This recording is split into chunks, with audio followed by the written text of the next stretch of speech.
Vamos abrir então a nossa Bíblia, segunda epístola de Paulo aos Coríntios, capítulo 4, a partir do versículo 1. Vamos ler esse texto. Diz assim: portanto, visto que temos este ministério, pela misericórdia que nos foi dada, não desanimamos, antes renunciamos aos procedimentos secretos e vergonhosos.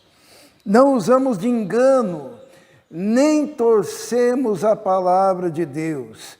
Ao contrário, mediante a clara exposição da verdade, recomendamo-nos a consciência de todos diante de Deus. Mas se o nosso evangelho está encoberto, para os que estão perecendo é que está encoberto. O Deus desta era cegou o entendimento dos descrentes para que não vejam a luz do evangelho da glória de Cristo, que é a imagem de Deus. Mas não pregamos a nós mesmos, mas a Jesus Cristo, o Senhor, e a nós como escravos de vocês, por causa de Jesus. Pois Deus que disse das trevas resplandeça a luz, Ele mesmo brilhou em nossos corações para a iluminação do conhecimento da glória de Deus na face de Cristo. Mas temos esse tesouro em vasos de barro para mostrar que este poder, que a tudo excede, provém de Deus e não de nós. Vamos orar. Senhor, pedimos agora que o Teu Espírito Santo nos ilumine, nos toque, possamos compreender a Tua mensagem, a Tua palavra para nós, para cada um de nós, para a Tua igreja, nesta tarde, ó Deus. Pedimos a Tua bênção, pedimos que o Teu Espírito Santo esteja operando em cada um, ó Deus, iluminando a mente e o coração. Em nome de Jesus. Amém. Paulo, ele diz, portanto, visto que temos este ministério, pela misericórdia que nos foi dada, não desanimamos, né? Deus dá um ministério, Deus dá uma missão. Uma vez Deus pegou lá o pastor Brasil e disse, vem cá, meu filho, eu te dou um ministério. E ele, há quantos anos, pastor? Mais de 50 anos, Deus lhe deu um ministério, Deus lhe deu uma obra a executar. E Paulo, ele diz aqui assim, ó, portanto, visto que temos este ministério, pela misericórdia que nos foi dada, não desanimamos. Será que Paulo teria motivos para desanimar? Como que era a vida de Paulo? Será que ele teve motivos? Ele dá um testemunho, vamos lá no versículo 14 do capítulo 2. Olha o testemunho de Paulo, ele diz assim, capítulo 2, versículo 14. Mas graças a Deus que sempre nos conduz vitoriosamente em Cristo e por nosso intermédio exala em todo lugar a fragrância do seu conhecimento. Paulo diz, graças a Deus que Ele sempre nos conduz em triunfo.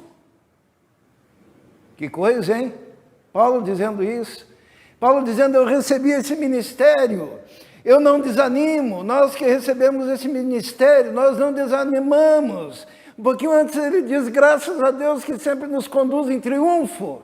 Paulo está dizendo que a vida dele e o ministério dele foi um ministério de triunfo, de vitória. E é muito surpreendente. Vamos lá no capítulo 11. Como que era o ministério de Paulo? No versículo 21, 11 e 21. Esse homem que disse que recebeu um ministério e que, graças a Deus, ele era conduzido em triunfo o tempo todo, sempre. Ele diz assim também, no mesmo livro. Para mim, para minha vergonha, admito que fomos fracos demais para isso. Naquilo em que todos os outros se atrevem a gloriar-se, falo como insensato, eu também me atrevo. São eles hebreus, eu também. São israelitas, eu também. São descendentes de Abraão, eu também. São eles servos de Cristo? Estou fora de mim para falar dessa forma. Eu ainda mais, trabalhei muito mais, fui encarcerado mais vezes, fui açoitado mais severamente, exposto à morte repetidas vezes, 5 vezes recebi dos judeus 39 açoites, 3 vezes fui golpeado com varas, 1 vez apedrejado, 3 vezes sofri naufrágio, passei uma noite e um dia exposto à fúria do mar, estive continuamente viajando de uma parte a outra, enfrentei perigos nos rios, perigos de assaltantes, perigos dos meus compatriotas, perigos dos gentios, perigos na cidade, perigos no deserto, perigos no mar, perigos dos falsos irmãos, trabalhei arduamente, muitas vezes fiquei sem dormir, passei fome e sede, e muitas vezes fiquei em jejum, suportei frio e nudez. Ele era conduzido continuamente em triunfo. E para Paulo isso era triunfo. Por quê? Porque Paulo estava sendo fiel.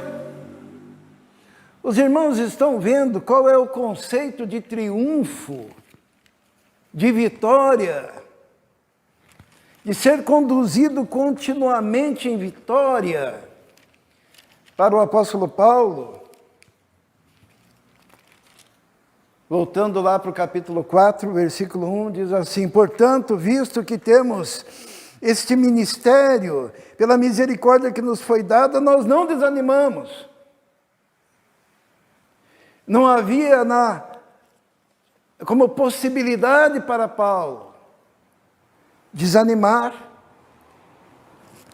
mesmo sendo açoitado, mesmo sendo apedrejado, mesmo sendo colocado no calabouço, mesmo apanhando com varas, mesmo levando açoites, 39 menos 1 por algumas vezes, mesmo sofrendo naufrágio,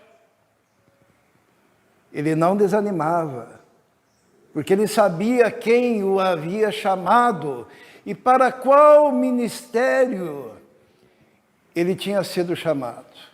Se nós lemos o capítulo 3, quando Paulo menciona o que é o ministério, ele começa dizendo, vamos ler no capítulo 2, diz assim, no versículo 15, podem ler, diz assim, quando ele fala que, ou melhor, no versículo 14, tá? Paulo diz assim: mas graças a Deus que sempre nos conduz vitoriosamente em Cristo e por nosso intermédio exala em todo lugar a fragrância do seu conhecimento, porque para Deus somos o aroma de Cristo entre os que estão sendo salvos e os que estão perecendo. Para estes somos cheiro de morte, para aqueles fragrância de vida. Mas quem está capacitado para tanto? Quando Paulo fala do ministério que ele recebeu e que Deus o conduziu em triunfo, porque Paulo sabia que ele era a fragrância de Cristo, que ele era a mensagem de Cristo, que ele era a palavra de Cristo andando no meio dos homens. E essa palavra de Cristo, que era uma palavra que andava, que era uma palavra que respirava, que era uma palavra que estava incorporada na própria existência daquele homem que tinha recebido um ministério e andava por aí desenvolvendo esse ministério. A presença dele era a mensagem, e essa mensagem tinha dois resultados. Para uns era cheiro de vida, e para outros era cheiro de morte. Quando Paulo andava por aqueles caminhos, pregando a palavra e desenvolvendo o seu ministério, quando a sua palavra era rejeitada, ele tinha deixado de cumprir o seu ministério? Ele estava sendo o profeta que diz: você rejeitou, logo você vai continuar perdido. Mas era a palavra de Deus, e era o ministério dele, cheiro de morte para quem rejeita. Mas para aquele que aceitava a mesma palavra, era o ministério dele sendo transmitido, e cheiro de vida para a vida. Isso chama a atenção, sabe por quê? Porque nós fomos condicionados, a nossa sociedade foi condicionada, é uma sociedade triunfalista, né? Que ela só acredita que o indivíduo cumpriu bem o seu ministério se ele conseguiu arrebanhar pessoas no aspecto positivo de vida para a vida. Mas Paulo considerava que ele estava cumprindo o seu ministério, mesmo quando os indivíduos rejeitavam, tendo ouvido. E aquilo que era a palavra que poderia salvar, a mesma palavra era a palavra que traria condenação. Eu vou explicar para os irmãos, tá? Lá no céu, no dia do julgamento, quem que eu pego aqui como exemplo? Só para exemplificar. Vamos imaginar que a Mavi, ela escutou a palavra, certo?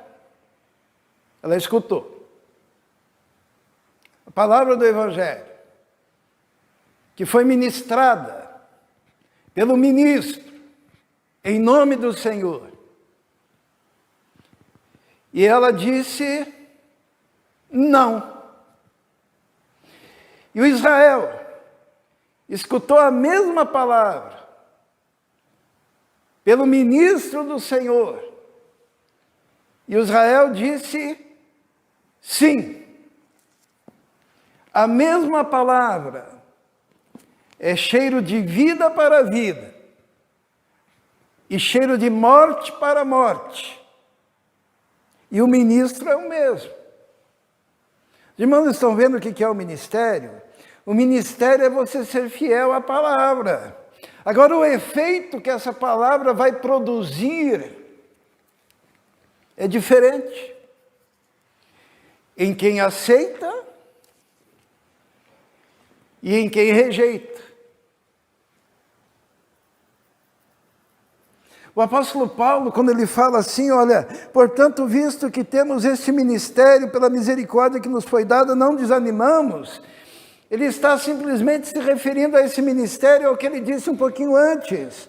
Vamos ler ali no capítulo 3, versículo 7, quando Paulo diz assim: o ministério que trouxe a morte foi gravado com pedra, com letras em pedras.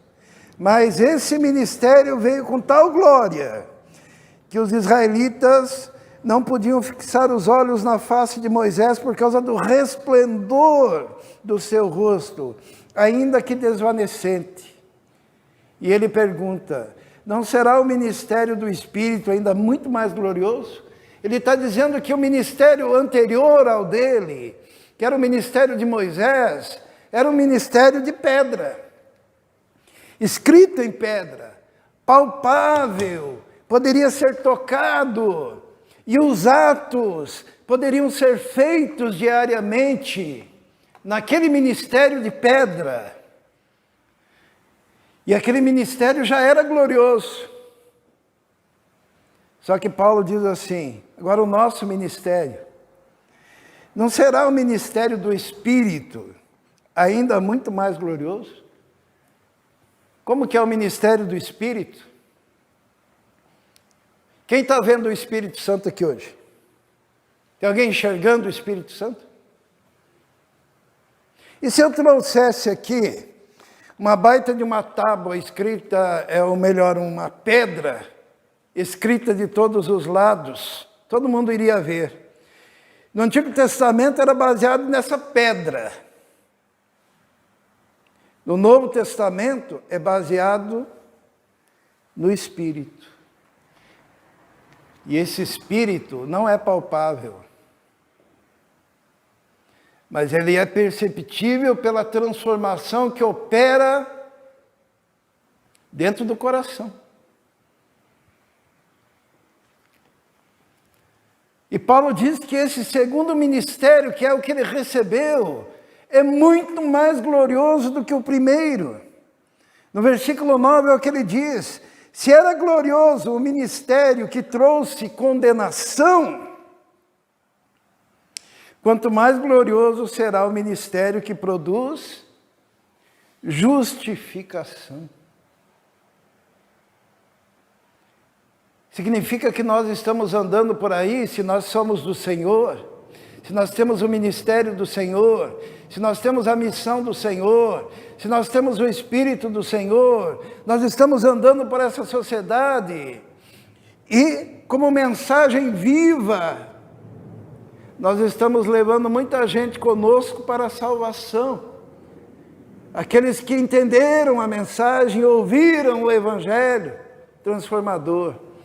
Mas nós também somos testemunhas da condenação daqueles que rejeitam.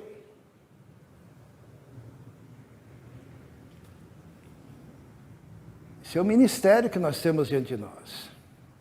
Irmãos, esse evangelho é muito profundo.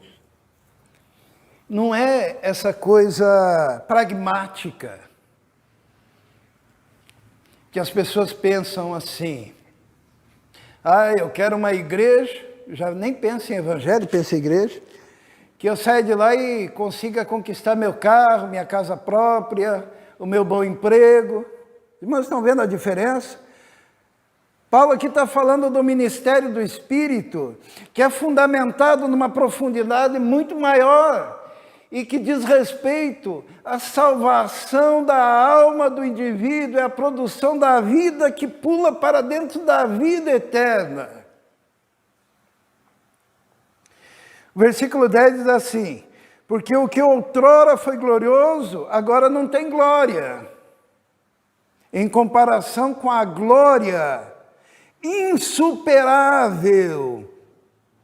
E se o que estava se desvanecendo se manifestou em glória, quanto maior será a glória do que é permanente. Aquilo que nós estamos entregando nessa sociedade é algo permanente, que perdura para a vida eterna. E a pessoa que está fundamentada só nos valores deste mundo, pessoa que está fundamentada só nas questões deste mundo, a pessoa que está presa a este mundo, que a Bíblia chama de presente século, ela não consegue enxergar os valores reais do ministério do Espírito Santo. E sabe por que isso acontece? Agora nós vamos para o segundo aspecto do ministério de Paulo. Ele diz: eu não desanimo. Mesmo tudo quanto ele enfrentou, ele terminou a sua vida assassinado, os irmãos sabem. O verdugo entrou lá naquela cela e lhe cortou a cabeça. E mesmo assim ele podia dizer, quando ele faz uma análise do seu ministério, até aquele momento em que ele escreve essa carta, ele diz assim: graças a Deus que sempre me conduz em triunfo. O significado de vitória, de triunfo para Paulo, é diferente do triunfalismo moderno. Mas sabe por que rejeitam o Evangelho do Espírito? Está no versículo 3 do capítulo 4. Ali tem a razão. É nesse quesito que a igreja tem que lutar. Está escrito assim, capítulo 4, versículo 4. O Deus desta era, deste século, cegou o entendimento dos descrentes, para que não vejam a luz do evangelho da glória de Cristo, que é a imagem de Deus. Sabe por que a pessoa não consegue compreender o evangelho da graça, o evangelho do Espírito, o evangelho de Cristo, o evangelho sobrenatural que tem o poder de salvar almas? Porque o Deus deste século, quem que é o Deus deste século?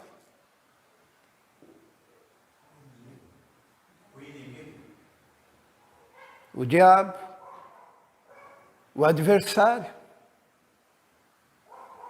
Satanás. Ele é o Deus deste século. E o Deus deste século, o que ele fez? Ele cegou. Cegou o quê? O entendimento. Paulo diz, olha, eu estou aí pregando o evangelho, estou pregando, estou anunciando, estou obedecendo, mesmo com açoites, mesmo com naufrágio, mesmo sendo apedrejado, eu estou indo, estou anunciando. Mas se alguém ainda não entendeu, é porque o Deus desse século conseguiu cegar o entendimento, para que não resplandecesse a luz do evangelho. Quando o povo de Deus chega num lugar, a luz do evangelho começa a resplandecer.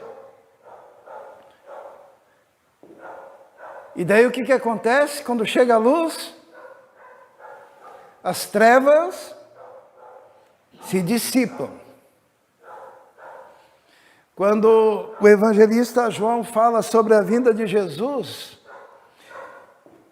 diz assim que ele foi rejeitado porque o povo, o que o povo fez? Amou mais as trevas do que a luz. Capítulo 3 de João diz assim, eles amaram mais as trevas do que a luz. Nós podemos ver hoje na nossa sociedade, existe uma batalha entre a luz e as trevas.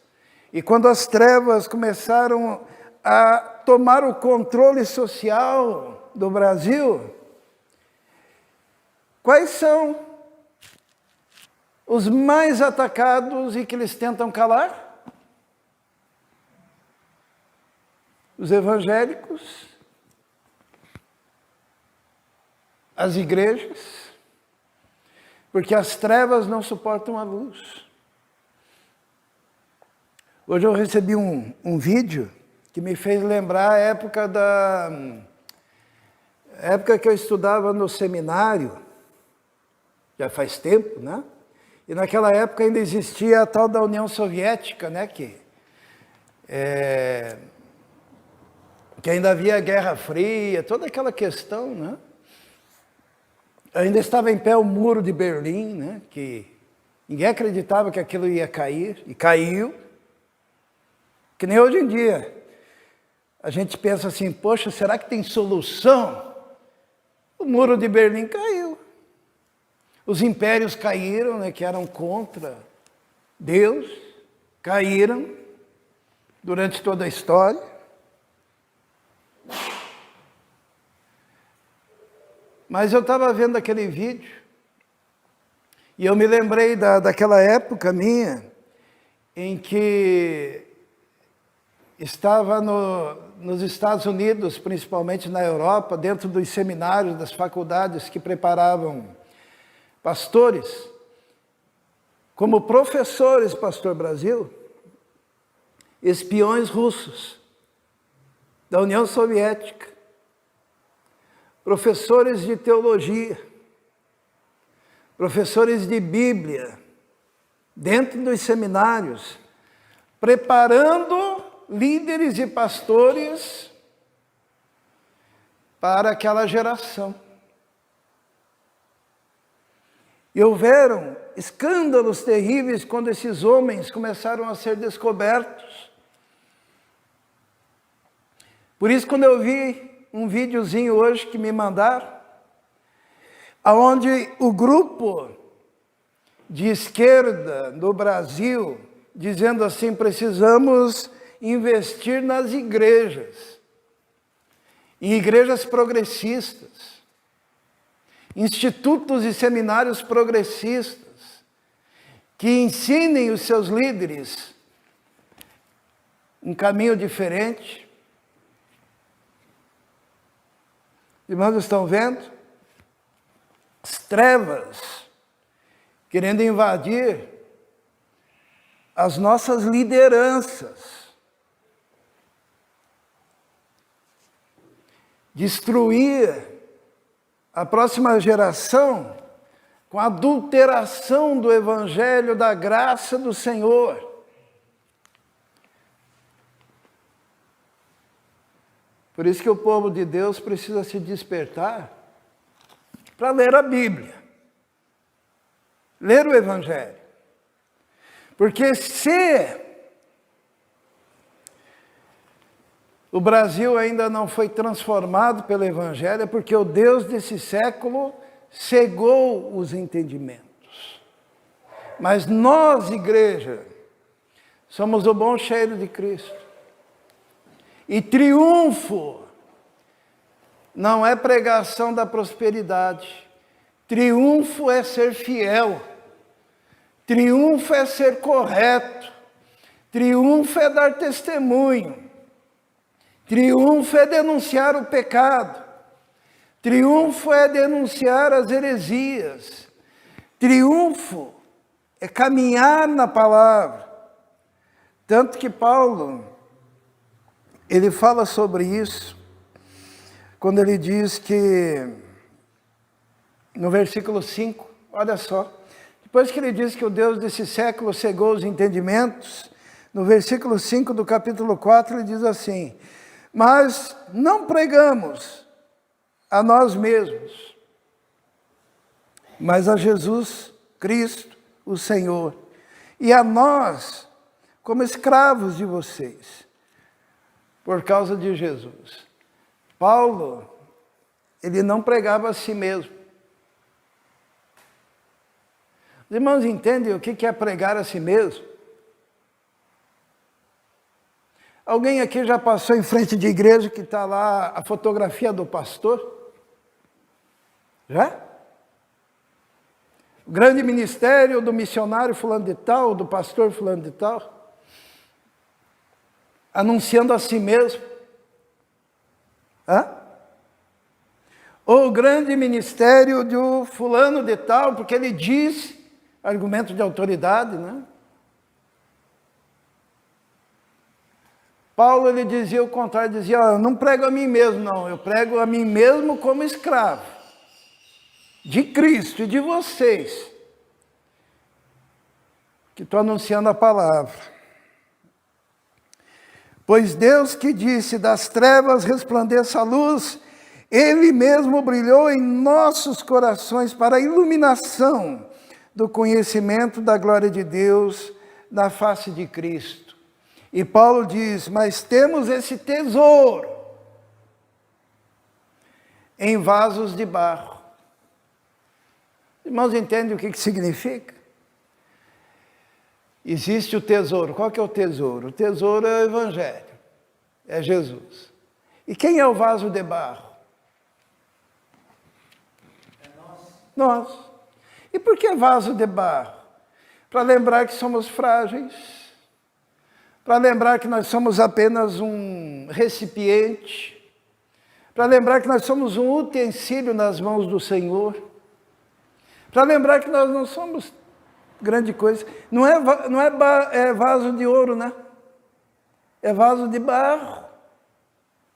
Falando da nossa humanidade. Por isso, quando Tem uma senhora, e tem um post dessa senhora, que rodou o mundo, sabe? É uma velhinha, com uma Bíblia, e que clamava pelo Brasil todos os dias. Alguém lembra disso? Alguém viu isso? Era uma senhora de uma humildade, eu vi uma entrevista dela, e ela todos os dias vai com a Bíblia, lá em Brasília. E orando, e orando, e orando, e clamando. E só me vem isso na cabeça, olha um vaso de barro. Só que dentro tem um tesouro tremendo. E é assim que nós devemos ser. Com humildade, mas cheios da mensagem da palavra do Senhor. Paulo, nós vamos ler, para finalizarmos, o versículo 16 do capítulo 4, ele volta a dizer assim: por isso, não desanimamos. Embora exteriormente estejamos a desgastar-nos, interiormente estamos sendo renovados dia após dia. Paulo está dizendo, olha, por fora eu trago no meu corpo as marcas de Cristo. Sabe quando a gente tem aquela cicatriz que a gente se orgulha dela? E a gente diz, olha, essa cicatriz foi quando eu fui salvar a minha filha que estava quase caindo lá e eu acabei me machucando. Então a gente se orgulha, né, que fez aquela cicatriz. Ou aquele que vem da guerra e diz, olha, esse daqui foi um ato heróico meu, e eu trago agora no meu corpo a marca dessa minha atitude heróica na guerra. Sabe como é que Paulo dizia? Ele dizia assim lá em Gálatas, trago no meu corpo as marcas de Cristo. Será que Paulo era marcado? Ele foi apedrejado, será que ficou alguma marca? Ele foi açoitado com varas, será que ficou alguma marca?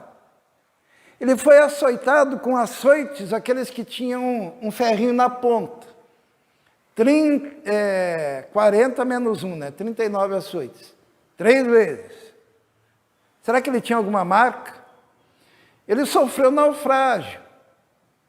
E em tudo isso, ele continuou pregando, pregando, pregando. E ele pode dizer assim, olha, muito embora exteriormente estejamos a desgastar-nos, interiormente estamos sendo renovados dia após dia. Pois os nossos sofrimentos leves e momentâneos estão produzindo para nós uma glória eterna, que pesa mais do que todos eles. Quantas marcas você tem? Marcas da fidelidade ao Senhor. Como estão as marcas nos seus joelhos a clamar pelo Brasil? As marcas dos seus olhos de levantar de madrugada, com sono, para orar ao Senhor?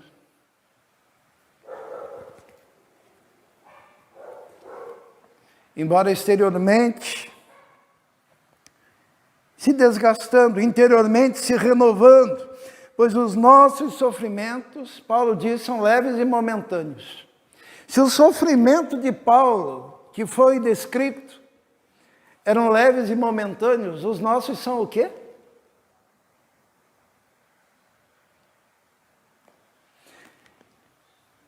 E ele fala isso em comparação à glória que haveria de ser revelada. No versículo 18 ele diz assim, assim fixamos os olhos, não naquilo que se vê, mas no que não se vê. Pois o que se vê é transitório, mas o que não se vê é eterno.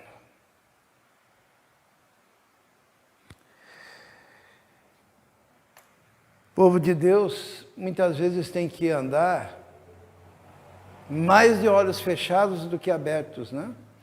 Com olhos abertos a gente vê tantas coisas que acontecem, que são ruins, mas com os olhos fechados e com aquele sentimento de fé e contemplando o trono de Deus, nós podemos ver aquilo que é eterno.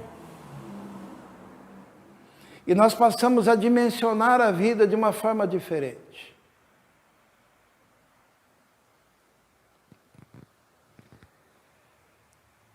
Hoje nós estamos no primeiro culto do ano de 2023.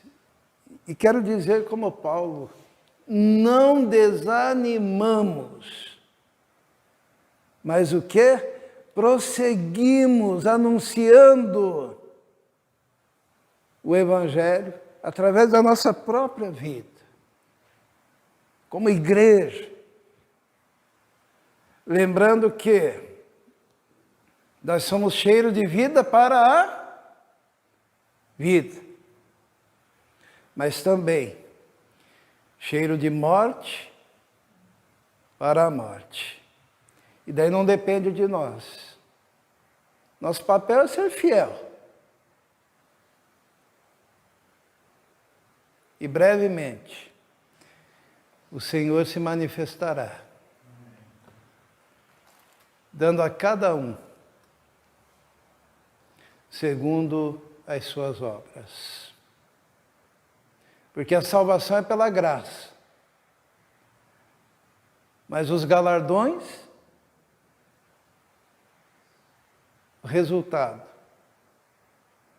do que você fez através do corpo que Deus lhe deu. Salvação é pela graça, mas os dons serão requeridos, e os talentos, na proclamação desse Evangelho, que é cheiro de vida e cheiro de morte. Que seja cheiro de vida para a vida em cada um de nós. Amém? Vamos orar. Senhor, obrigado porque temos aqui a fragrância do Senhor na vida de cada um dos irmãos da Tua igreja, Senhor. Obrigado porque em todos os lugares eles emitem o bom cheiro do Teu Evangelho, da Tua presença. E pedimos a Deus que o Teu Espírito Santo esteja operando de tal forma, para que cada dia mais haja fidelidade ao Senhor. Nós te pedimos isso. Pedimos um povo, ó Deus, que entregue ao Senhor e compreendendo a profundidade do Teu Evangelho, anuncie nos 4 cantos a Tua graça, o Teu amor, a Tua justiça e a Tua fidelidade. Em nome de Jesus. Amém.